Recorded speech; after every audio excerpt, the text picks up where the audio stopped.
All right, so let's discuss writing the Common App essay for 2021-2022. The reason we focused on these dates is because, well, that is the year we're in now. But however, the prompts haven't changed much over the last few years, just one. And we're not going to be looking too closely at each individual prompt. This webinar would be 6 hours long. We're going to look at more about the process of how to put everything together, because you might be wondering, I don't know how to write an essay. I don't know how to write this essay. I'm freaking out, right? So we're going to try to take you from brainstorming to to outlining, drafting, and then and editing, and then submitting your essay as well. So hopefully this will be a good exercise if you're looking at, generally, how do I write these? So we'll discuss choosing your essay, outlining your essay, drafting it, and then revising it, and then we'll look at samples along the way as well. So the Common App essay prompts, now that we've introduced a bit more about the essays, we can focus on the actual prompts. And two of the main questions that applicants have are, which Common App prompt should I choose, obviously, and how do I respond to the essay prompts? Well, these are pretty loaded questions, so we'll break these down. Let's look at the prompts quick. So as I mentioned before, all the prompts are the same. If you've ever had a chance to look at these preparing for them in the past, they haven't changed much except for number 4. Oh, I'm sorry. Let's go through and just see what they have in common or how they differentiate. So just looking through these prompts, you notice that they're all similar in length, right? The questions are pretty similar in length. There's usually about 3 or 4 options to choose from within each prompt. So you can see with this first one, you want to discuss a background, identity, interest, or talent that is meaningful. In number 2, you want to discuss a challenge, setback, or failure. In number 3, there's a belief or idea. Number 5, accomplishment, event, or realization. Number 6, topic, idea, or concept. So there's quite a bit of variation, but read through the prompts carefully first. If something stands out in your life right away, that might be the best prompt to choose. Like if you can think about some accomplishment that you had, or epiphany that you had in your high school years, or something like that, that could instantly you could choose that prompt. So that's one way to look at it. But these are accompanied by at least other 2 parts and follow-up questions, right? So for example, number 1 or number 2, let's see, how did it affect you and what did you learn from the experience, right?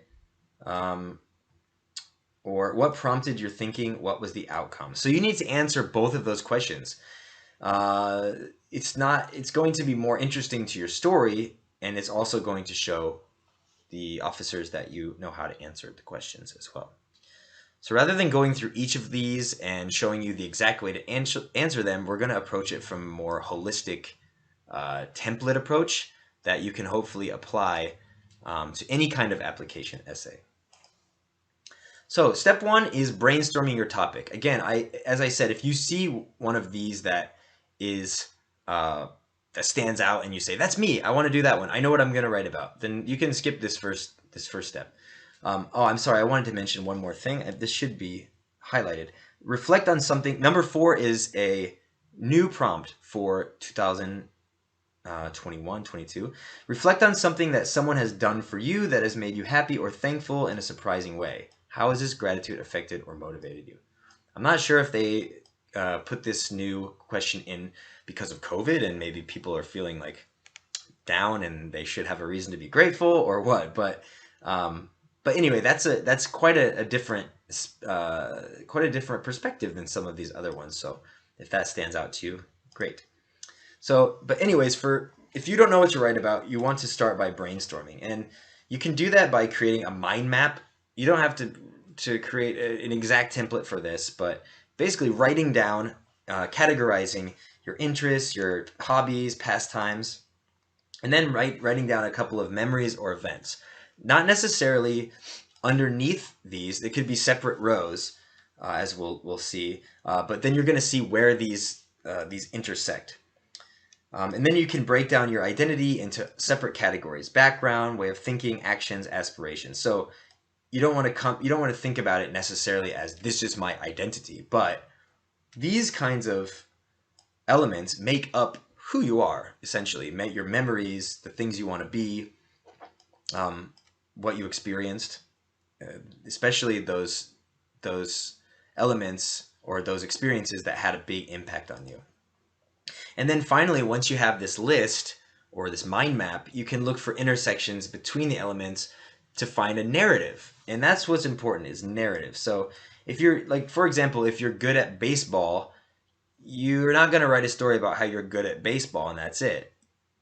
If you're good at baseball, but then you remember that you broke your arm, right? So you have interest, baseball. However, there's an impactful memory. You broke your arm in the middle of your sophomore year. And then what happened to you? How did you overcome that? Did something meaningful happen? So that could be an intersection between something that happened, something that you're good at, and then if the intersection is interesting, maybe you can ask a friend, or if it is interesting to you right away, you can say that's something that I can pursue. So here's what a mind map is. This is just like it's also called like a cloud map, I believe, or idea tree. So interests, pastimes, passions, hobbies. So here's your article topic in the middle. You can separate your interests and hobbies. Let's say these are my interests: singing folk songs and creating vlogs and psychology. I like reading psychology texts. Please don't think this is me. This is partly mine, but also just something I came up with that could be you. And then for your identity, remember you can break this into your background, way of thinking, actions. So there's a lot of specific things you could list under these. And then impactful memories. So let's say my most impactful memory, I could have more here, but like moving around a lot as a child. Like let's say my parents moved around a lot. So here's another way you could write it. So let's say my interests are these same ones: playing and singing folk songs on my guitar, creating educational vlogs on my YouTube channel, reading Victorian novels. And then for my identity, the top two backgrounds or experiences were moving around the country a lot and then going to all state choir. So this is kind of a life, like a more chronic or long-term event, and then this would be a discrete experience. How about way of thinking? How do I approach the world? And the way you can use this in your essay is to it's kind of a theme. You can pepper this throughout how you dealt with the situation or how you responded to a terrible event, for example. So my way of thinking, I tend to be introspective because I didn't have very many permanent friends. Maybe that's because I moved around a lot. However, I'm pretty open-minded to meet more people. I feel like I want to meet more people, but so I'm kind of that introspective, a loner person. My current actions, here's something that I'm doing now. Well, currently I'm writing a teenage memoir of my experiences moving around the country. That's pretty impressive, so maybe I can fit that in. And then my aspirations, something I want to do, I aspire to do. I really want someday to catalog my experiences of diverse people around the country through my past experiences and maybe through some journalistic project. So how can I fit all these in? Well, let's see. You can start by just writing. Once you've investigated some of these interactions here, right? You can sort of write a synopsis.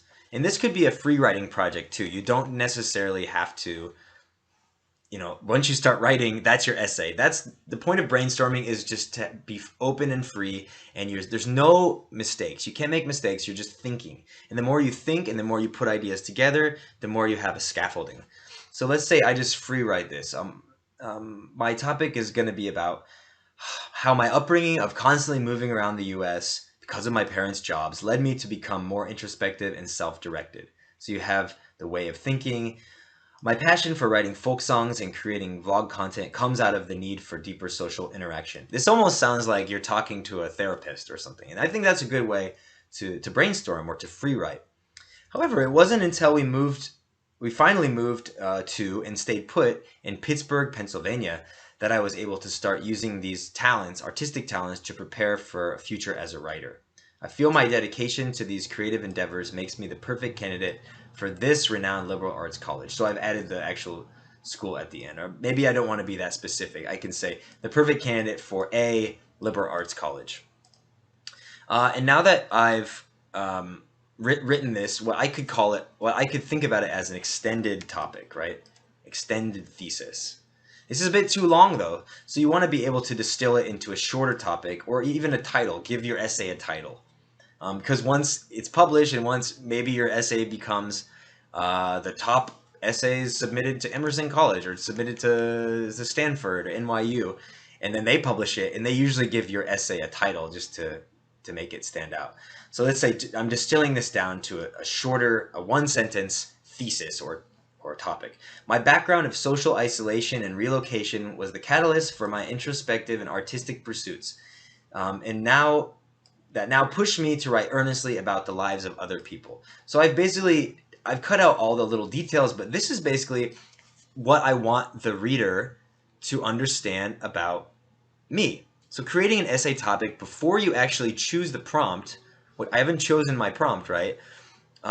It helps ensure that I'm picking the prompt that lets me express these important elements about myself that I created in my brainstorming time period. And it allows me to provide evidence and prove this topic. Let's see. I'm sorry. Yeah, so it allows me to best express about myself, and then I can find the prompt that lets me do this best. So just looking through these, I think number 2 sticks out because of the challenge, setback, or failure. There's not, I could look at a background that's meaningful, that my application would be incomplete without it. This is a pretty open-ended one, right? So it doesn't say describe a background that made you the person you are today. That's not necessarily what it's saying. However, you could approach it like that. But let's say the challenge here would be moving around a lot. So you want the challenge to be, or whatever, like here, maybe a belief or idea or accomplishment. You want it to be really identifiable. It shouldn't be too vague. So here I want to focus on what that challenge was, or that setback was, which was maybe moving around too much. So that's why I've chosen number 2 versus these other topics. Okay, now step 2 is outlining your essay. And a lot of you, as high school students, I remember I hated making outlines. I thought they were stupid and boring and kind of like redundant or excess. Why not just start writing the essay? Well, the reason for that is that your outline is truly the beginning of the writing process, and it will help you so much, as I learned in college and graduate school, if you start with a strong outline and then you build up your outline and write your draft from that. Okay, so in your outline, I'll show you what I mean. That's going to be called a working outline. And it really helps take away a lot of the stress from drafting because you've already written some of the bullet points, the key things you want to focus on. You just got to fill in the rest with the right beautiful language. So here's the parts. This is sort of a classic 1-3-1 structure, essay structure. It does work well for the common essay because it gives you a relatively simple organization, both for what to write and for your reader to understand, the structure, to know what's coming. So you have your introduction, which grabs the reader, foreshadows the main points. You got your thesis statement about what it's going to be about, and then your body paragraphs have the topic sentence and then some details, another topic sentence, details, topic sentence, details, and then your conclusion where you sort of restate it. So this is a very familiar structure. However, you don't have to follow this, and if you have a lot of elements in your narrative, you might want to make smaller paragraphs rather than these big 3-block paragraphs. You might want like 4 or 5 shorter paragraphs. It can also break up the action and break up the white, leave a little bit more white space on the paper, which is nicer to read sometimes. The best way to know how this structure actually works is to look at some real essays and see. So then we can come back to the outline and see how to go from the scaffolding to the full essay. So I'm going to bounce back quite a bit between the actual essays and the outline. So bear with me if I mess up my PPT here, and I'm trying to open other programs. But first, let's look at 2 types of communication structure. These would be like an essay structure, but I'm going to call this story structure, communication. So you have narrative structure in which the events are connected chronologically. This is the most familiar. It goes A, B, C, D, E, or it might be a little bit out of order just for narrative or poetic license or whatever. Yeah, so you'll recognize this, right? For example, your story from beginning to end that shows how you encountered a difficulty and overcame the challenge.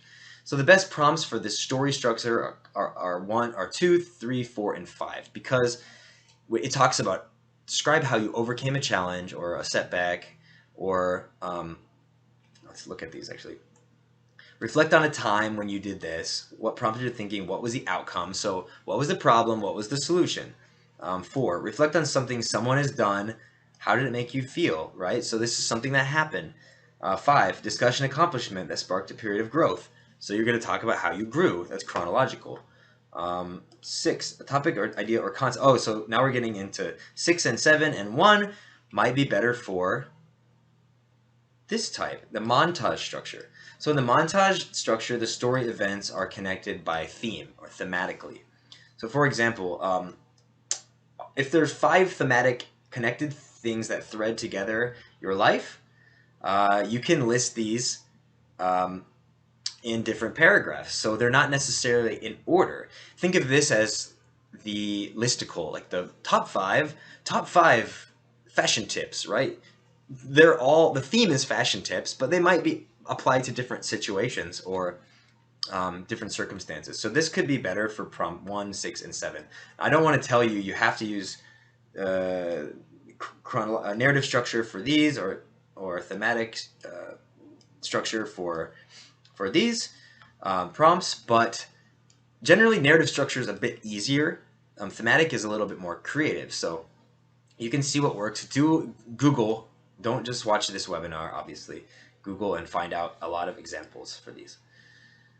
Okay, so okay, after we look at this working outline, we'll juxtapose these with the actual essay. So we'll be going back and forth.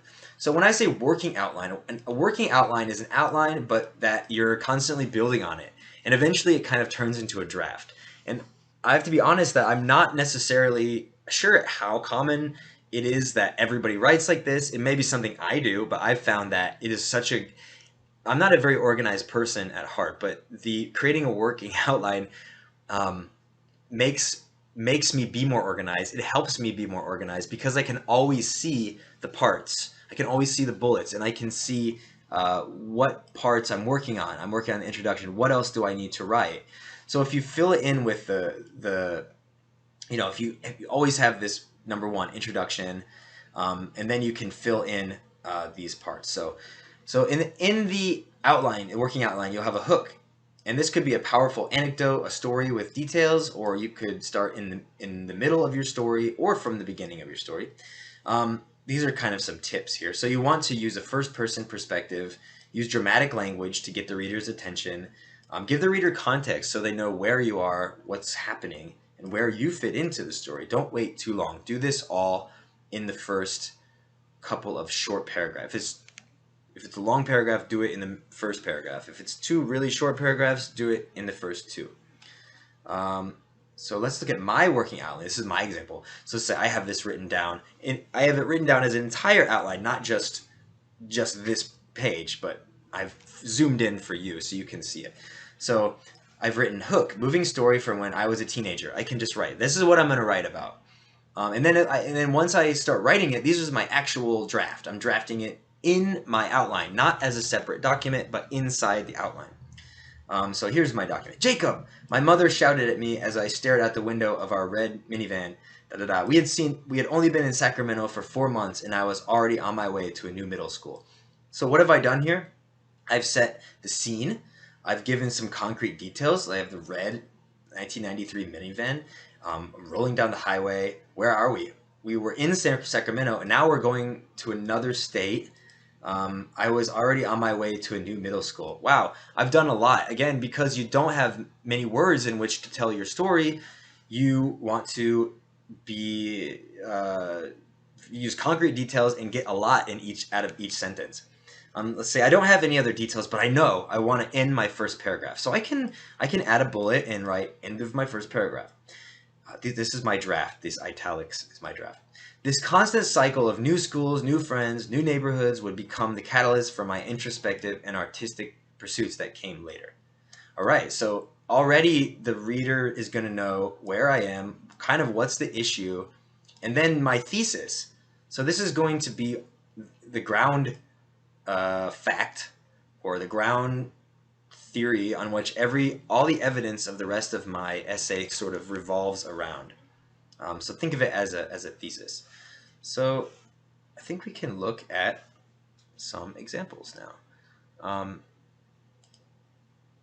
So I have some actual examples of good essays that worked. So I've highlighted the first sentence just to see. Later we'll look at the topic sentences, but the first sentence of each paragraph is very important. That's going to be your topic sentence. It's not just starting a new paragraph, but it's writing a new theme or main point. So here's how this author starts out with their hook, right? You ruined my life. And then after months of quiet anger, my brother confronted me. To my shame, I had been appallingly ignorant of his pain.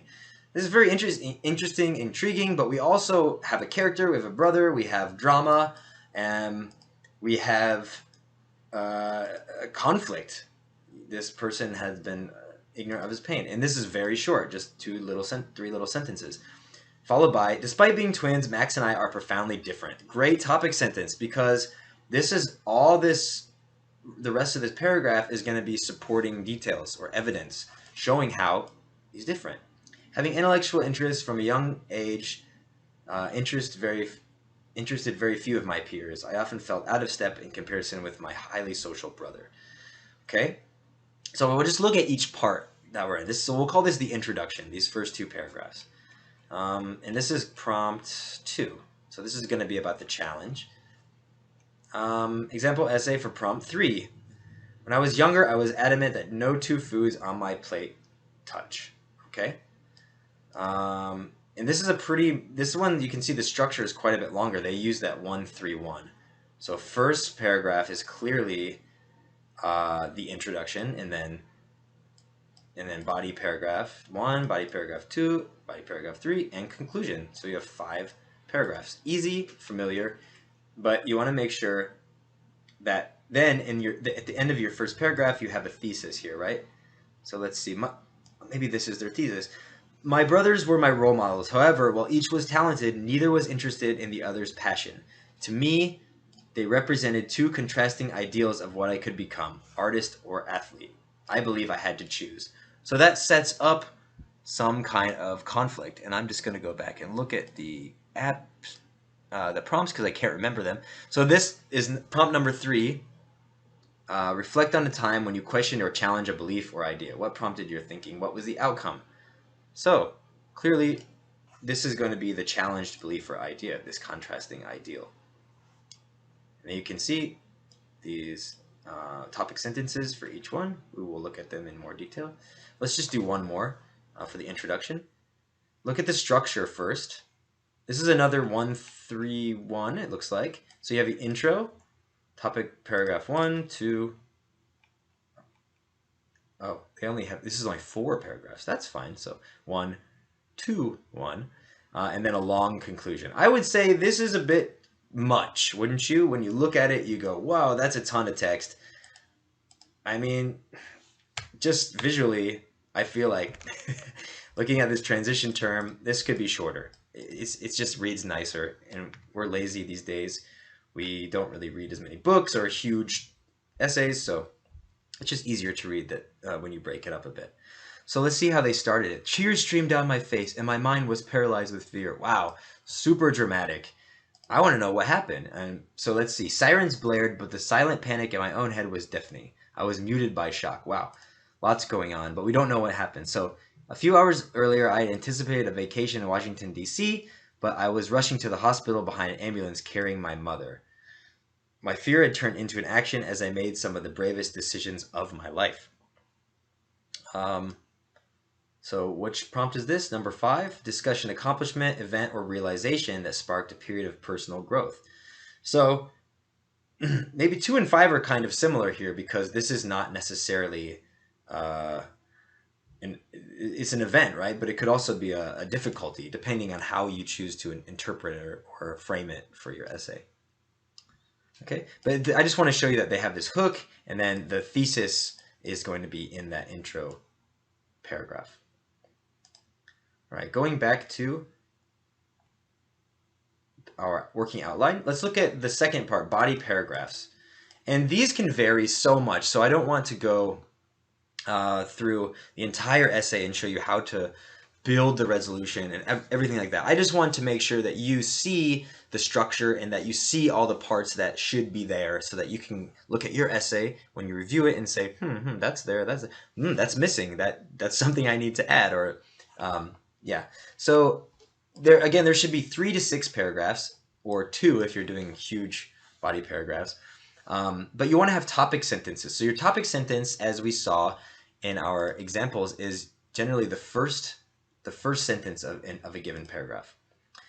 You don't need to be it doesn't need to be like an academic paper, one first, second, third. Don't use those kind of ordering terms. However, it should be logical. Use a logical structure. If it's not chronological, at least it should make sense. It can bounce around, but it should make sense. The first sentence of each paragraph should give the reader an idea of what to expect in the rest of the paragraph.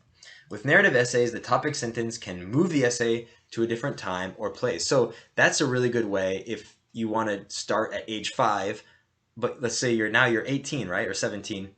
How are you going to do that? Well, each paragraph could be an epoch, a period of an era of your life. So the topic sentence can set that era. So you can add those details. Like, when I was 5, as a 13-year-old, things had changed. In my freshman year, so you're not using the same language, but you're using the topic sentence to move the reader through your story. There's some tips for body paragraphs that you should keep in mind.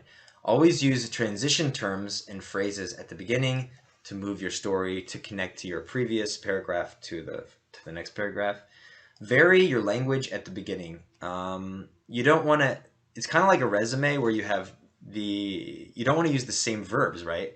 So like, worked at a hospital, worked at a piano tuning company, worked here, right? You need to use different terms. So facilitated the patient ward in a hospital, tuned pianos, different verbs. So different beginnings of your paragraphs. Don't repeat the same events, actions, or information. You just don't have enough time. Unless it is part of a narrative strategy, sometimes you can see authors repeating like a mantra, some important line that they're remembering that ties their story together. There's those kinds of creative elements you can do, but don't just repeat the same events. Makes you look like a bad thinker or lazy thinker or writer. Use a lot of details. Again, lots of details help. Okay, here's my working outline in my body paragraphs. In paragraph 1, again, think of it as, I just wrote this, I'm working on it, I've spent 5 hours on my essay, and this is what I want to talk about. So I haven't even written it, I'm not drafting it yet. So paragraph 1, I want to write about my first experiences moving around during elementary school. So when I'm doing the essay, I might write here. I might do more bulleted lists, like being sad, I lost my friend Sarah, or having to like play at the new park. I don't know. Yeah. So, but by having this structure and building a working outline, you don't have to be afraid of just staring at a blank page. So paragraph 2, I want to discuss my emotional state and my first experiences. I also want to introduce my friend Mikey here. So it's like kind of my second phase. Paragraph 3, I want to talk about my big move to Pittsburgh, and I could finally stay put and build a life. This is what got me interested in choir. So I've already got these elements. I know roughly what I want to discuss.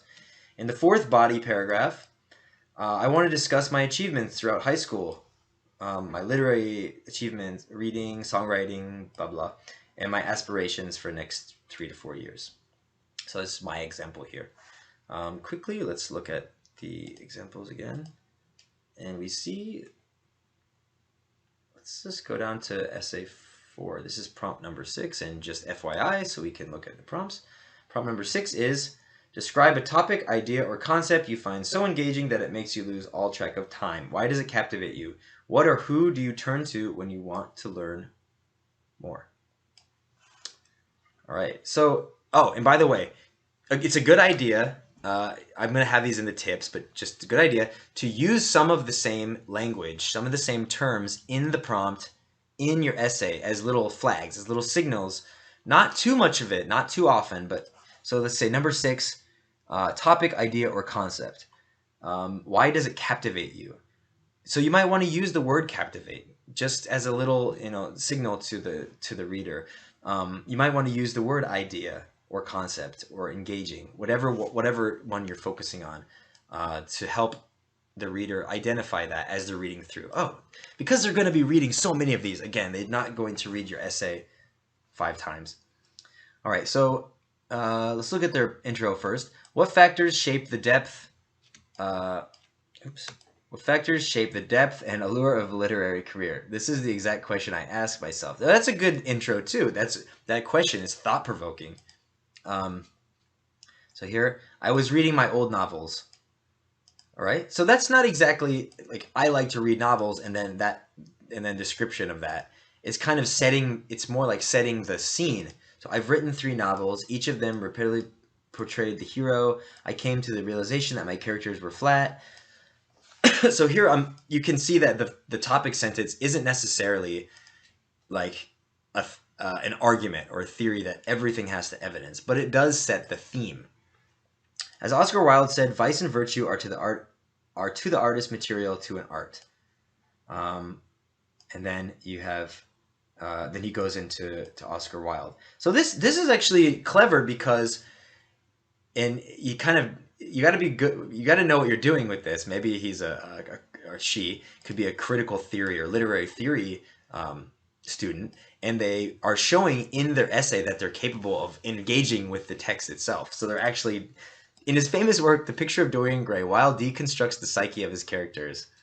And then they go on to say, inspired by this character, it was my turn to explore. So they're actually playing around with another art. I almost got goosebumps reading that because it's pretty cool. And I think if you're able to use whether it's a book or whether it's biology, scientific concept or something like that, to tie into your life, and that would make prompt 6 very good. A topic, idea, or concept you find so engaging.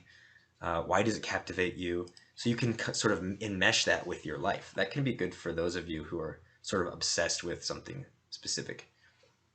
Okay.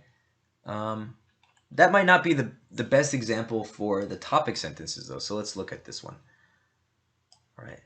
So despite this, Max and I are profoundly different. When my parents learned about the Green Academy, we hoped it would be an opportunity, a community. As it turned out, Green Academy was everything I'd hoped for. So then there's details about that.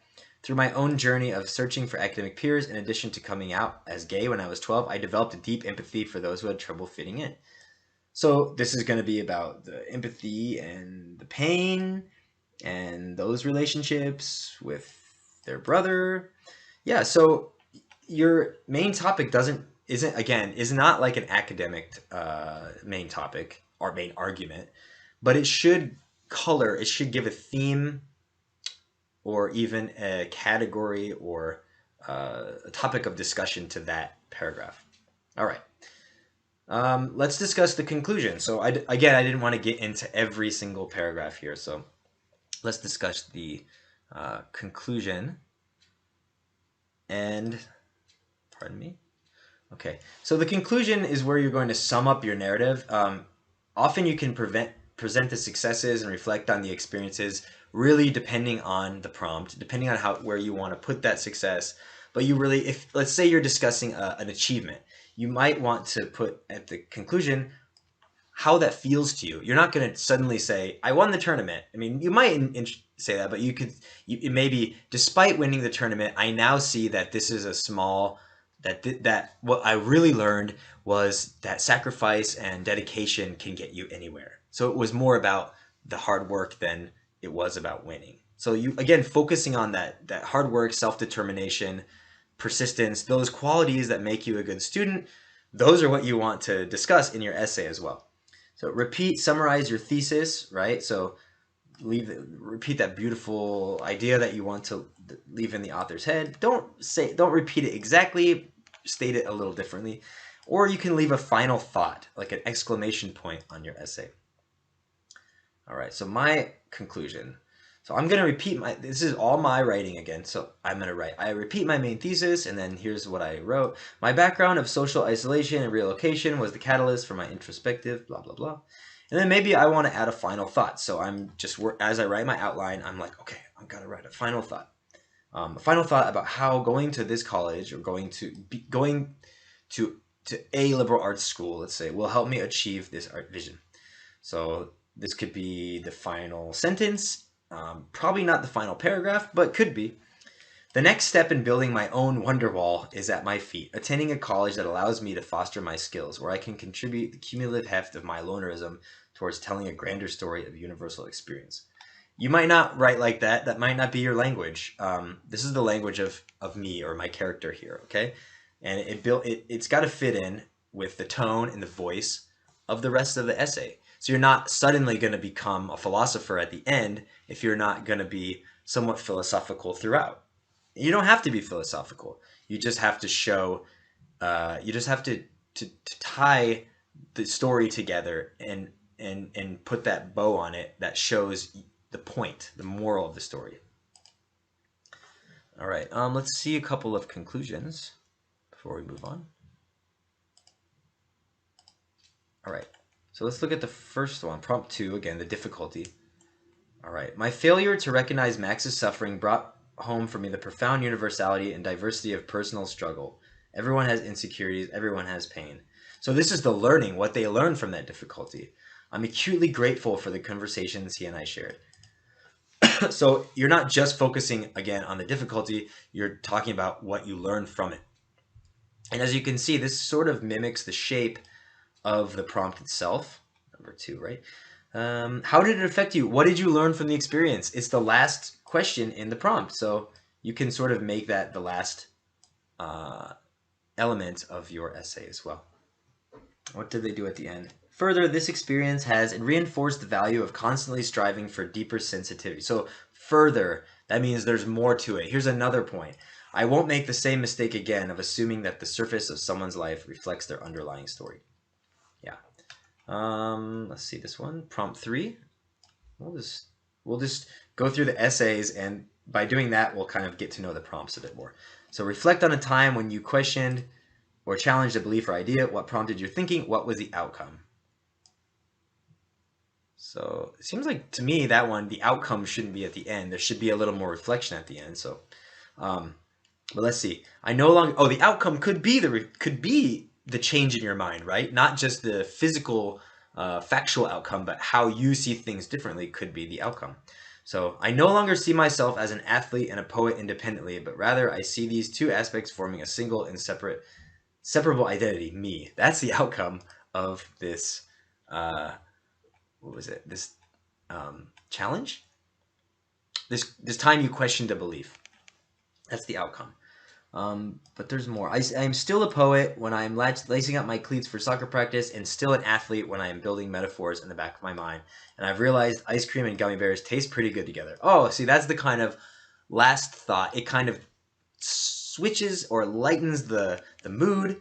So you can kind of use your literary skills, and there's a lot of potential little things you can do. It's not I wouldn't call this like a main element of the story. However, it does show you understand writing, and in doing this kind of strategy of just switching the tone and making it playful and doing it well can be a signal to the reader that, oh, this person understands and they're making me engage in the story by literary elements as well.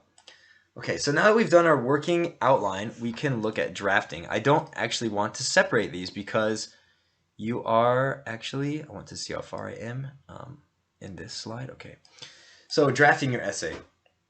So you're actually just building on your working outline, and what I do, or what I have done when I'm writing an essay, is to continue to fill out my working outline until it's really full and the bulleted parts become less visible because there's only a little bit of that bulleted text and there's a lot more written text.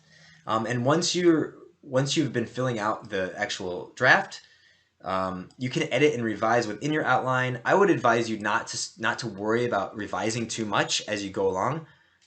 If you really want to change something completely, go ahead and delete it, but don't obsess over it. Don't edit while you write too much. Remove the outline elements. Once you've got all the draft in there, you know where you are, you understand the structure of your essay. You can remove those Roman numerals, introduction, body, paragraph 1, blah blah blah. You can remove that stuff. Remove the comments or notes, and like leaving comments is the beauty of word processing programs, of Microsoft Word, of Google Docs, whatever, is you can actually use them to make comments to yourself, and you don't have to make your page all messy, unless you're actually writing, and then you can write comments to yourself too. And use successful essays as a reference to compare the shape and transitions of your essay. So again, like what we're doing in this webinar shouldn't be the only time that you're looking at other essays. You should actually look at your essay and just look at a lot of other ones. Maybe look at successful ones that got people into Harvard, and then to kind of look at the shape of those, and maybe the topic sentences, and the hook and the conclusion, those elements. Once you've got all those in play and made them look really good, then you can revise other parts of your essay too.